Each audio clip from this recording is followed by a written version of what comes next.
والمرسلين وعلى آله وأصحابه وأزواجه وأهل بيته وعترته أجمعين. أما بعد، قال تبارك وتعالى في القرآن المجيد فرقان الحميد: أعوذ بالله من الشيطان الرجيم. بسم الله الرحمن الرحيم.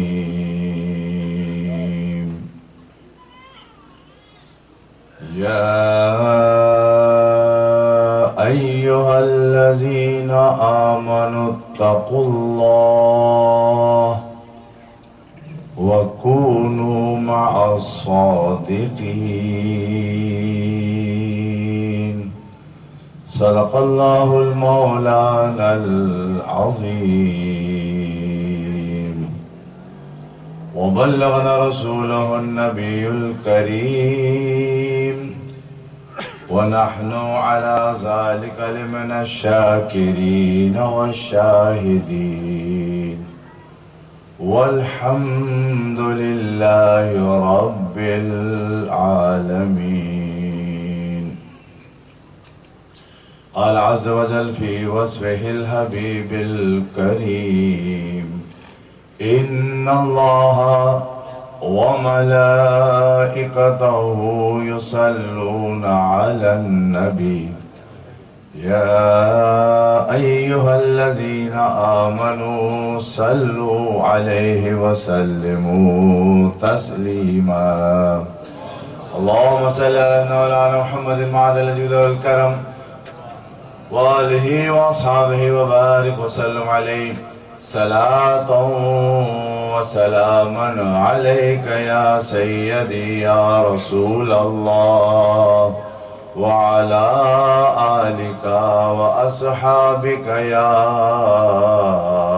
حبیب اللہ.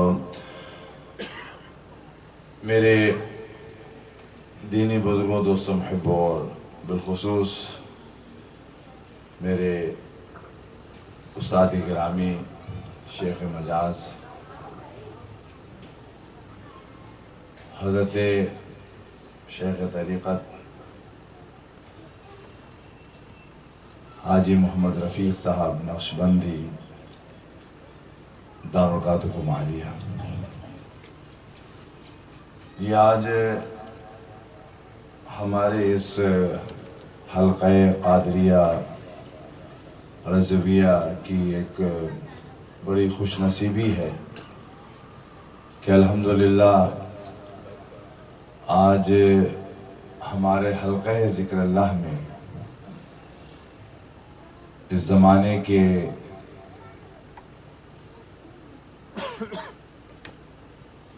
ایک شہباز اور اللہ اس کے رسول کے بارگاہ کے مقبول اور درویشوں کے اور فقیروں کے ایک ممتاز فرد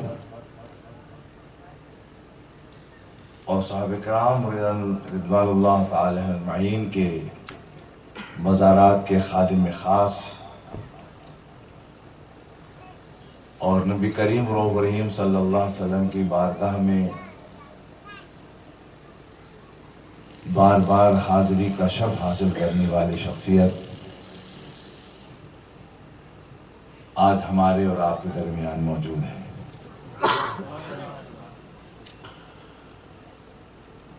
اس کا میں اپنے رب کے حضور جتنا شکر ادا کروں وہ کم ہے.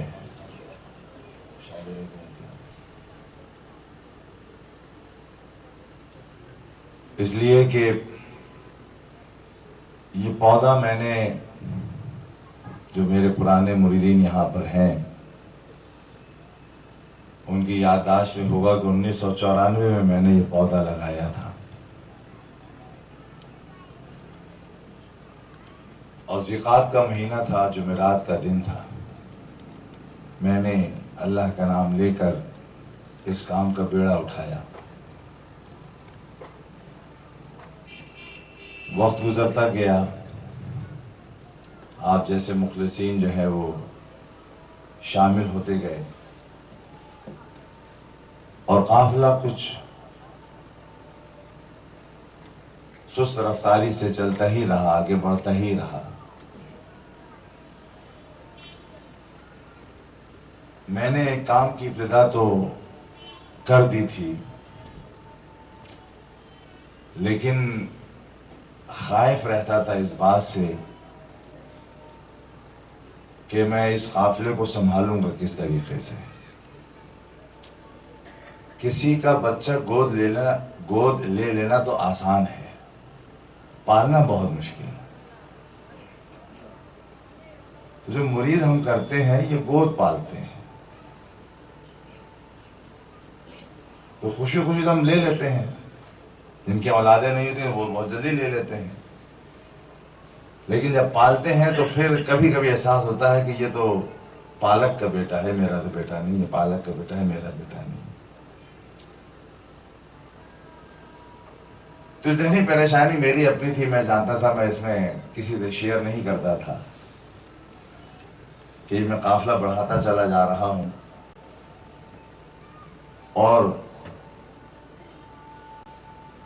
قیامت کے دن مجھ سے ایک ایک مرید سے متعلق اللہ تعالیٰ کا سوال مجھ سے ہوگا، اور خدا نہ خاصہ اس میں کوئی ایمان کھو کر گیا تو جواب مجھے دینا ہے۔ یہ پریشانیاں میرے ذہن میں تھیں۔ دوسری طرف دنیا کا معاملہ بھی ساتھ ساتھ چلتا رہا، ہم بھی اس دنیا میں رہتے ہیں، ہم بھی نفس کے بندے بنے رہے، لیکن بہرحال ایک شوق اور ذوق بھی اپنے ساتھ تھا، اور کچھ بزرگوں کی اور بھی معاملات ساتھ میں تھے۔ الحمدللہ کہ گاڑی چلتی رہی۔ بہت تفصیل میں گئے بغیر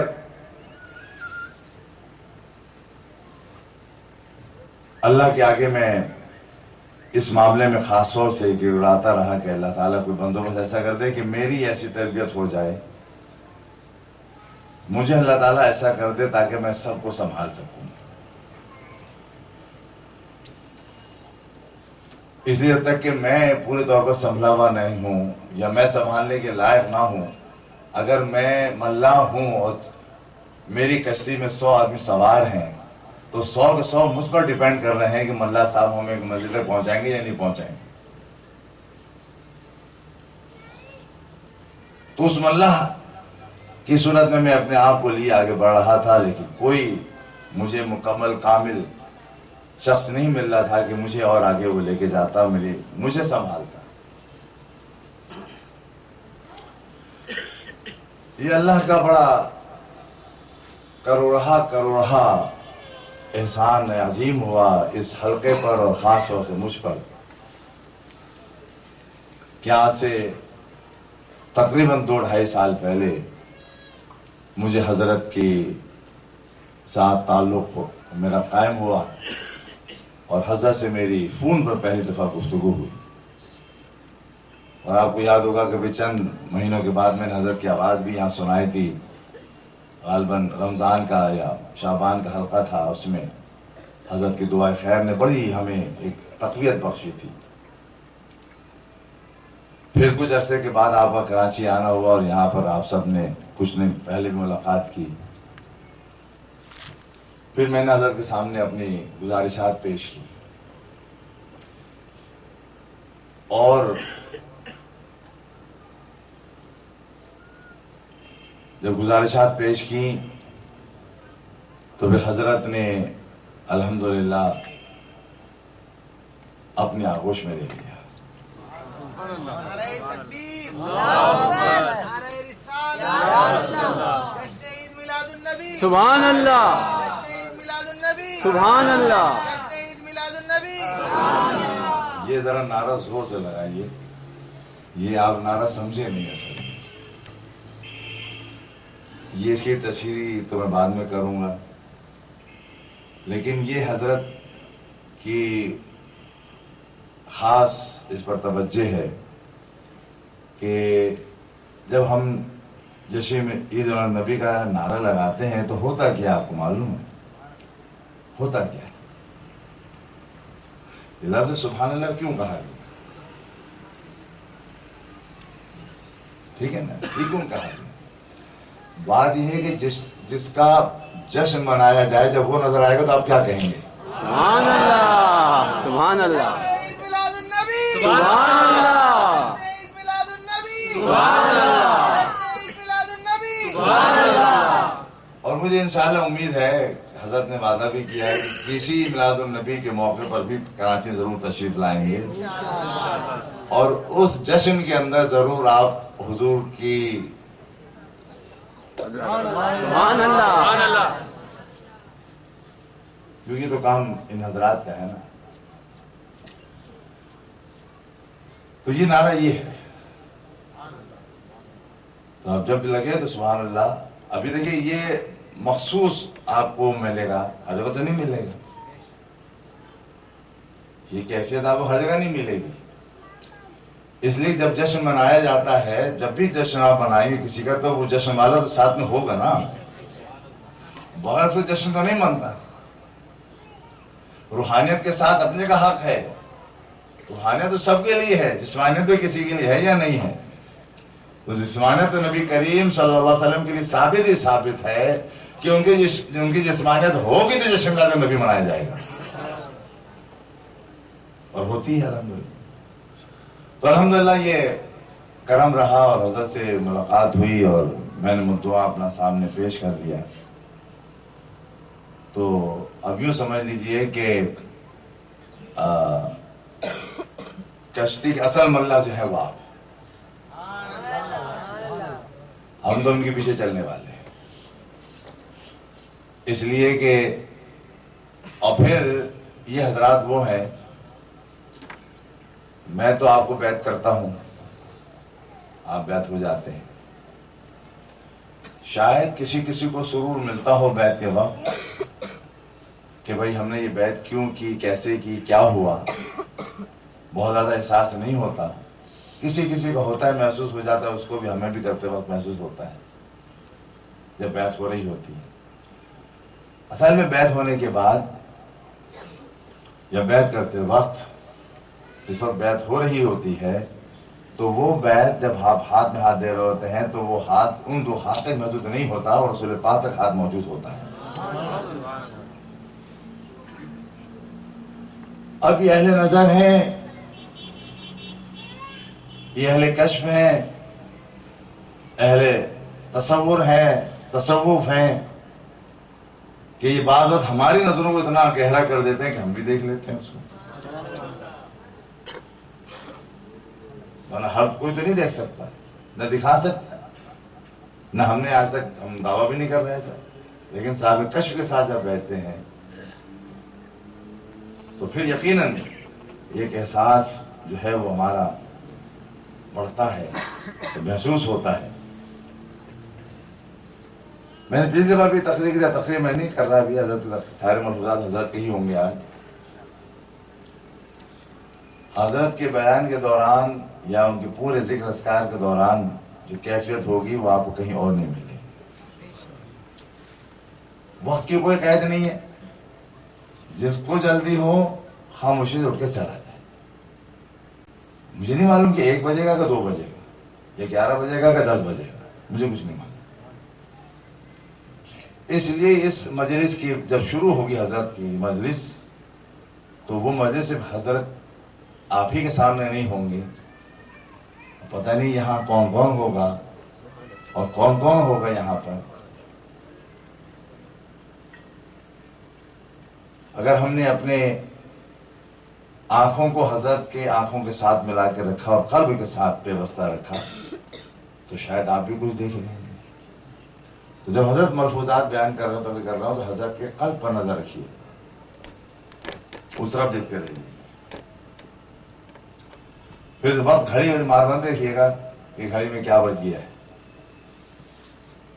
آرام سے بیٹھیں، اس لیے کہ یہ لمحات شاید زندگی میں پھر ایک دفعہ مل جائے تو مل جائیں، نہ ملے خدا نہ خواستہ تو یہ سب سے زندگی کا، یا میرے حلقے والوں کے لیے یہ سب سے قیمتی وقت اور اثاثہ ہے. اسی لیے میں نے سختی سے آپ سب کو یاد کیا کہ یہ اذکار جو آپ یہاں سنیں گے اللہ رب العزت کی بارگاہ کے مقبول بندے ہمارے سامنے موجود، تو پھر یقیناً اس محفل کی کیا کیفیت ہوگی. تو الحمدللہ حضرت نے تربیت شروع کر دی ہے میری الحمدللہ، اور کافی گاڑی آگے چل رہی ہے اور انشاءاللہ تعالی آگے چلتی رہے گی آپ کی نظر سے، حضرت کی دعا سے، نظر سے. بہت سی چیزیں ہیں جو میں بھی یہاں بیان نہیں کر سکتا. حضرت نے بھی کچھ چیزیں مخفی رکھی ہیں تو میں بھی مخفی رکھے ہوئے ہوں، کیونکہ بات صرف یہاں تک محدود نہیں ہے، چاروں طرف جا رہی ہے. لوگ ماننے والے بھی ہیں، نہ ماننے والے بھی ہیں، نظر بد لگانے والے بھی ہیں. تو انشاءاللہ تعالیٰ یہ سلسلہ رہے گا جب تک اللہ تعالیٰ چاہے گا، جب تک رہے گا، اور حضرت کی توجہ میں حاصل رہے گی انشاءاللہ تعالیٰ. اور یہ ہمارے اوپر بڑا کرم کہ حضرت جو ہے یہاں پر کچھ ہمیں چند دن اب اپنے زندگی کے ہمیں یہاں دیے اور ہم ان کے ساتھ ہیں. جمعے کو تشریف لائے تھے حضرت، ابھی بھی انشاءاللہ 2 دن رہیں گے اللہ نے چاہا تو، اللہ کے فضل و کرم سے. تو میں نے کہا کہ تھوڑا سا آپ کے ذہن میں ایک چیز ڈال دوں. اور حضرت کا جہاں تک تعلق ہے نبی کریم صلی اللہ علیہ وسلم کے ساتھ محبت کا، اطاعت کا، عشق کا،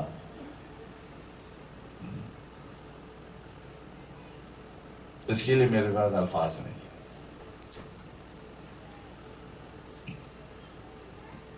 وہ آپ خود محسوس کر لیں گے شاید تقریر کے دوران ہی.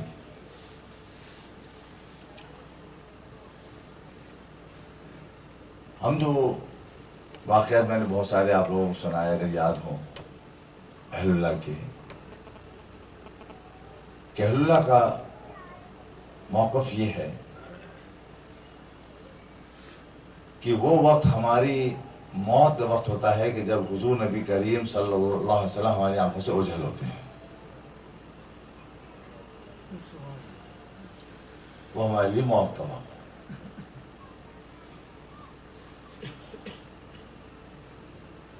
تو اتنا کسی کا گہرا رابطہ ہو، اتنا گہرا ربط ہو، تعلق ہو، شاید اتنا تعلق ہماری دونوں آنکھوں کا بھی دوسرے کے ساتھ نہیں. ہم ایک آنکھ ادھر دیکھتی ہے، ادھر دیکھتی ہے، حالانکہ بہت قریب. لیکن اہل اللہ ہر زمانے کا ان کی صورتحال یہی رہی کہ وہ نبی کریم رؤوف رحیم صلی اللہ علیہ وسلم کے ساتھ ہمتن ہر وقت ان کی نظروں کے سامنے ہوتے ہیں، ان سے فیض حاصل کرتے ہیں، ان سے آرڈر لے رہے ہوتے ہیں، ان کی اطاعت کر رہے ہوتے ہیں، ان کی باتوں کو آگے بڑھا رہے ہوتے ہیں، لوگوں کے مسائل حضور کی بارگاہ میں پیش کر رہے ہوتے ہیں. بہت سارے.